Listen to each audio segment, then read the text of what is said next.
बंदरगाह बेच दी और किसानों की जमीन सारी लेने के लिए तैयार है। जो बीमा कंपनी है, रिलायंस कंपनी है, वो इस मोदी की कंपनी है, इसलिए किसानों को बर्बाद किया जा रहा है। आज इसको दंड दिया गया है तहसील परिसर से, इसको घसीट के ऐसी मौत इसको दी जा रही है ताकि आने वाले भविष्य में दूसरे राजनेता भी किसान मजदूरों के साथ अन्याय न करें। किसान मजदूर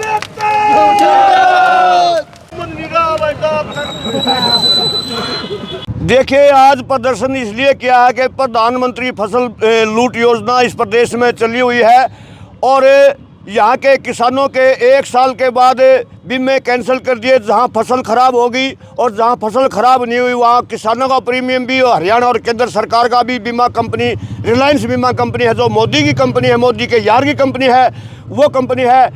22 दिन से आज लगातार यहाँ गोहाना परिसर में धरना चला हुआ है। अभी तक हमारी कोई सुध नहीं ली है किसी ने। हमारा मानना ये है कि एक मोदी का डब्बी है रिलायंस वाला और रिलायंस की ये बीमा कंपनी है, इस वजह से किसानों की सुनवाई नहीं हो रही है। आज यहाँ किसानों ने मौके पर निर्णय लिया है, अत्याचारी और अहंकारी राजा का क्यों नहीं दाह संस्कार कर दिया जाए। आज तहसील परिसर में पहले इसको घसीटा गया है और फिर पुतले का दहन किया गया है।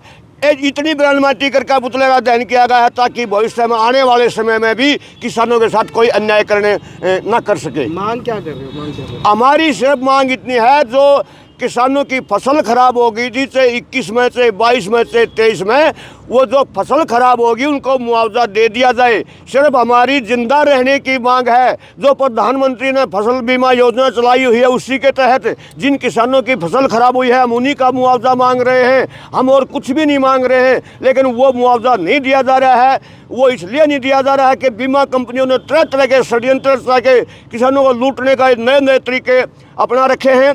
यानी कि 2 महीने का समय बीमा कंपनी के पास होता है, जब बीमा होता है। इस बीमा कंपनी ने 7-8 महीने के बाद जब क्रॉप कटिंग हुई, जहां फसल खराब होगी वहां बीमा रिजेक्ट कर दिया। जहां फसल खराब नहीं हुई वहां सारा का सारा किसान का प्रीमियम भी, हरियाणा और केंद्र सरकार का प्रीमियम, सारा माल चाट गए। ये हमारी बात है। इस बात को लेके स्टेट लेवल की कमेटी में हमारा गया हुआ है, लेकिन बीमा कंपनी इतनी बदमाश है। आने वाली है, पिछली 12 फरवरी को पंचकुला में मीटिंग बुलाई गई थी, लेकिन बीमा कंपनी वहाँ नहीं गई क्योंकि मोदी का उसको सहयोग मिला हुआ है, इसलिए आज मोदी का पुतला फूका गया है।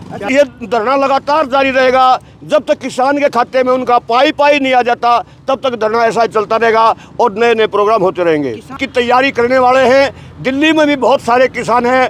अब हमारे जो खापों के लीडर हैं उनसे भी बात हो चुकी है और हरियाणा प्रदेश के सभी किसान संगठनों से बातचीत हो चुकी है। हम दिल्ली के किसानों से ड्यूटी लगा दी गई है, वहाँ उन लोगों से भी बात करेंगे। जल्द ही हम बड़ी तैयारी के साथ दिल्ली पहुँचने वाले हैं।